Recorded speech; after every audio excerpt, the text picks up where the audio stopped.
माँ वैष्णो देवी मंदिर जो मूल रूप से कटरा में स्थित है, यहाँ हर साल लाखों की संख्या में भक्त माता रानी का आशीर्वाद लेने जाते हैं। लेकिन बहुत सारे ऐसे भी भक्त हैं जो कुछ कारणों से वहाँ जा नहीं पाते। समस्या को देखते हुए और भक्तों को माता रानी के दर्शन कराने के लिए जेके ट्रस्ट ने अपनी मैनेजिंग ट्रस्टी श्री जेसी चौधरी के नेतृत्व में भगवान श्री कृष्ण से जुड़ी पवित्र वृंदावन भूमि पर सुंदर से माँ वैष्णो देवी मंदिर का निर्माण 2010 में करवाया है। आज मैं आप सभी लोगों को माता के इस मंदिर के बारे में संपूर्ण जानकारी देने वाला हूँ। अगर आप वृंदावन आते हो तो कैसे आप इस मंदिर में दर्शन कर सकते हो, इस मंदिर में दर्शन करने का समय क्या है, यहाँ ठहरने की क्या व्यवस्था है, यह आप आज हमारे इस वीडियो के माध्यम से जानने वाले हैं। माँ वैष्णो देवी के इस मंदिर में आने के लिए सबसे आसान और सस्ता जरिया है ट्रेन का। ट्रेन से आपको मथुरा जंक्शन पर आना होगा। मथुरा जंक्शन से मात्र 10 किलोमीटर की दूरी पर स्थित है माता का यह मंदिर। यहाँ पर आने के बाद आपको इस गेट से एंट्री करनी होगी और आपको दूर से ही माता की इस भव्य मूर्ति के दर्शन होंगे।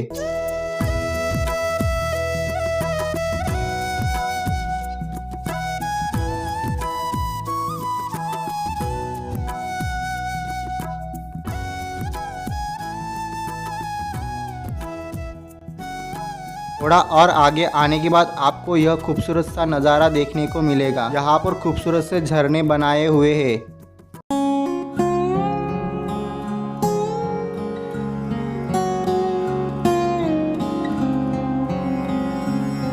आप जो माता की मूर्ति देख रहे हो वह 141 फीट ऊंची है, जो इस मंदिर के छत पर बनाई हुई है। माता के प्रिय वाहन शेर की ऊंचाई 35 फीट है। माता के पास ही भगवान हनुमान जी की 32 फीट ऊंची मूर्ति है और उनका गदा 26 फीट लंबा है। और यहाँ का मुख्य आकर्षण भी यही सुंदर मूर्तियाँ है। मंदिर प्रांगण में आपको ये बहुत ही सुंदर से फाउंटेन नजर आएंगे। इस मंदिर में दर्शन करने का समय सुबह 7 बजे से दोपहर के 1 बजे का है। शाम के 4 बजे से 8 बजे तक आप इस मंदिर में दर्शन कर सकते हो। अभी जो सामने एंट्री नजर आ रही है, यहीं से आप मुख्य मंदिर के अंदर एंट्री कर सकते हो।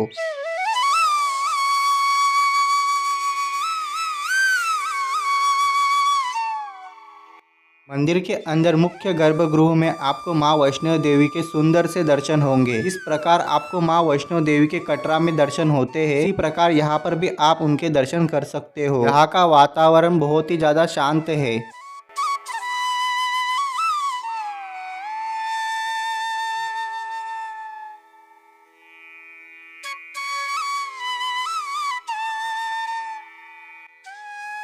यहाँ पर आपको माता रानी के दर्शन के साथ ही और भी बहुत सारी देवी देवताओं के दर्शन होंगे। सर्वप्रथम आपको भगवान गणेश जी के दर्शन होंगे, साथ ही उनके महत्व को भी बताया है।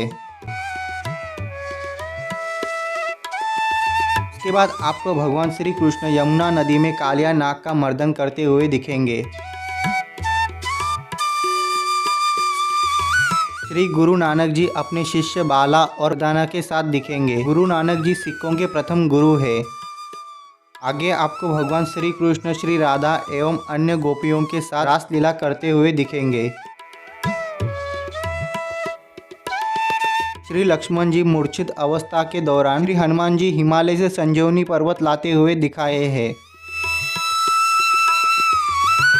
श्री झूलेलाल जी सिंधी हिंदुओं के उपास्य देव इष्ट देव है। आगे आपको भगवान विष्णु के ही एक रूप भगवान वेंकटेश्वर मानव जाति को कलयुग की परीक्षा और परेशानियों से बचाने के लिए पृथ्वी पर प्रकट हुए थे, जो तिरुपति वेंकटेश्वर मंदिर आंध्र प्रदेश में स्थित है।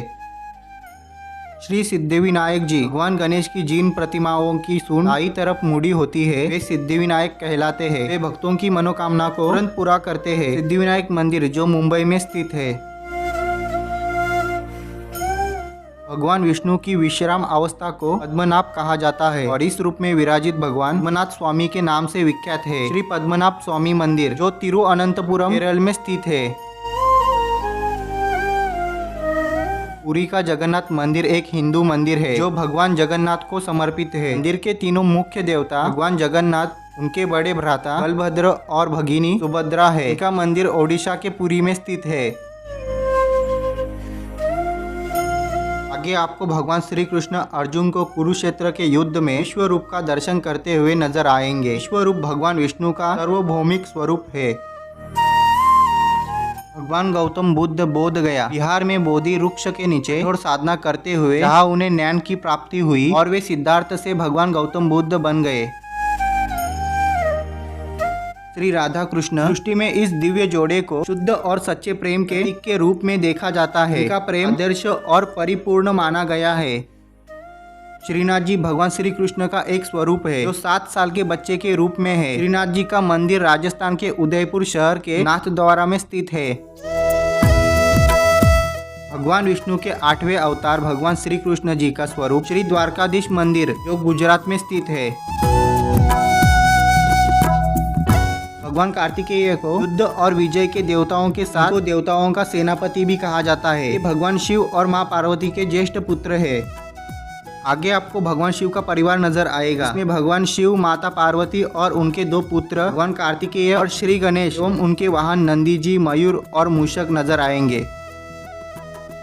महिषासुर के स्वर्ग पर पूजा करने से क्रोधित होकर माँ विष्णु और शिव जी ने अपनी ऊर्जाओं को संयोजित किया। इससे दुर्गा माँ की उत्पत्ति हुई। उन्होंने महिषासुर का वध किया।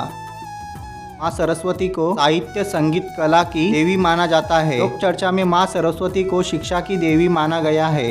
माँ लक्ष्मी भगवान विष्णु की पत्नी है। माँ पार्वती और माँ सरस्वती के साथ वह त्रिदेवियों में से एक है और धन संपदा, शांति और समृद्धि की देवी मानी जाती है। आगे आपको माँ काली के क्रोध को शांत करने के लिए स्वयं भगवान शिव उनके चरणों में आकर लेट गए थे। माँ काली का यह स्वरूप कलकत्ता के दक्षिणेश्वर काली मंदिर में पूजा जाता है। भगवान के 3 स्वरूप है, ब्रह्मा, विष्णु और महेश। ब्रह्मा जी ने इस सृष्टि की रचना की है, विष्णु जी पालन कर रहे हैं और महेश यानी शिव जी सृष्टि की उत्पत्ति, स्थिति एवं संहार के अधिपति है। भगवान श्री कृष्ण ने द्वापर युग में ब्रजवासियों को इंद्र देव के प्रकोप से बचाने के लिए गोवर्धन पर्वत को अपनी कनिष्ठ उंगली पर उठाया था। गोवर्धन पर्वत को भक्तजन गिरिराज भगवान भी कहते हैं। स्वर्ग से पृथ्वी पर अवतरण के समय माँ गंगा का वेग कम करने के लिए शिव जी ने माँ गंगा को अपनी जटाओं में समा लिया था और उसकी छोटी छोटी धाराओं को ही बाहर निकलने दिया था। आगे आपको राम दरबार नजर आएगा। राम दरबार में भगवान श्री राम, देवी सीता, हनुमान जी, लक्ष्मण जी, भरत और शत्रुघ्न जी दर्शाया गया है। आगे आपको भगवान विष्णु और माँ लक्ष्मी नजर आएंगे। भगवान विष्णु सर्वव्यापी है जो ब्रह्मांड में व्यवस्था और संतुलन को बनाए रखते हैं, जबकि माँ लक्ष्मी धन संपदा, शांति और समृद्धि की देवी मानी जाती है। आगे आपको शिरडी के साईं बाबा नजर आएंगे। शिरडी के साईं बाबा एक आध्यात्मिक गुरु और फकीर थे, इन्हें एक संत माना जाता है। माँ वैष्णो देवी के इस मंदिर में आपको इन सभी देवी देवताओं के दर्शन के साथ के महत्व के बारे में भी समझाते हैं।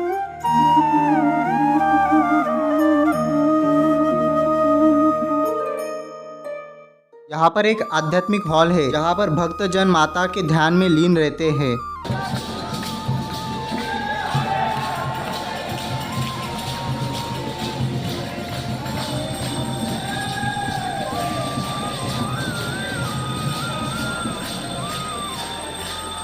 इस मंदिर से बाहर आने के बाद आपको एक कुंड में गंगा जी बहते हुए नजर आएंगी। दूसरे कुंड में यमुना जी नजर आएंगी। यह संपूर्ण मंदिर प्रांगण 11 एकड़ में फैला हुआ है। इसमें आपको माता के मंदिर के साथ ही सुंदर से बगीचे भी देखने को मिलेंगे।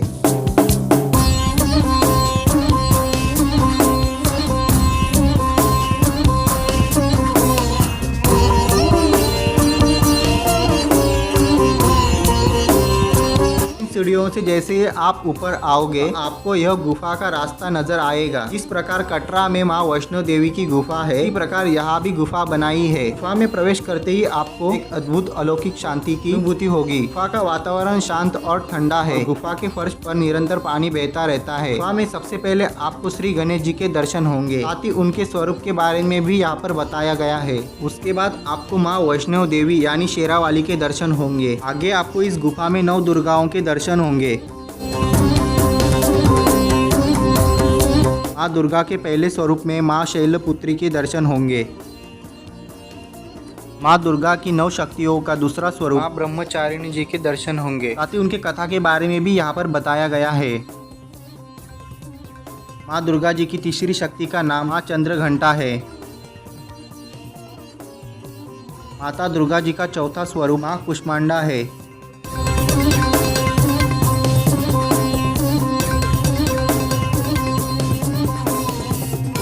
गुफा के बाहर आते ही आप माँ वैष्णो देवी के इस बड़ी से मूर्ति के पास आ जाओगे। यहाँ से आप माता जी के इस भव्य मूर्ति को एकदम नजदीक से देख सकते हो।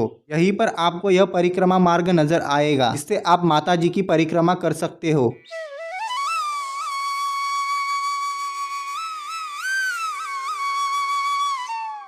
परिक्रमा पूर्ण होने के बाद आप यह चरण पादुकाओं के दर्शन कर सकते हो।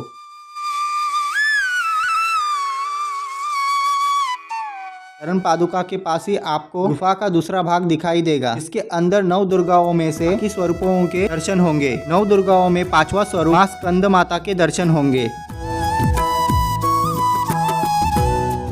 आगे आपको मां दुर्गा जी के 6वें स्वरूप मां कात्यायनी के दर्शन होंगे। आगे आपको माता के 7वें स्वरूप के दर्शन होंगे। इन्हें मां कालरात्रि के नाम से जाना जाता है। मां दुर्गा जी की 8वीं शक्ति का नाम मां महागौरी है। आगे आपको मां दुर्गा जी के 9वें शक्ति स्वरूप मां सिद्धिदात्री के दर्शन होंगे।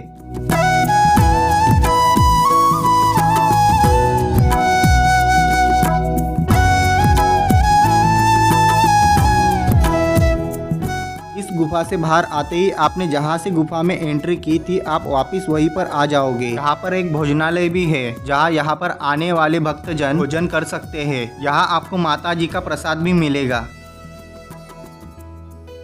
इस मंदिर परिसर में धर्मशालाएं है, औषधालय, पुस्तकालय और एक ध्यान एवं योग केंद्र है। माता के इस पवित्र धाम में आप वर्ष में कभी भी आ सकते हो। अगर आप मथुरा वृंदावन में आते हो एक बार यहाँ पर भी जरूर आना। यह थी माँ वैष्णो देवी के इस धाम की संपूर्ण जानकारी। अगर आपको हमारा यह वीडियो पसंद आया होगा तो वीडियो को लाइक जरूर करना।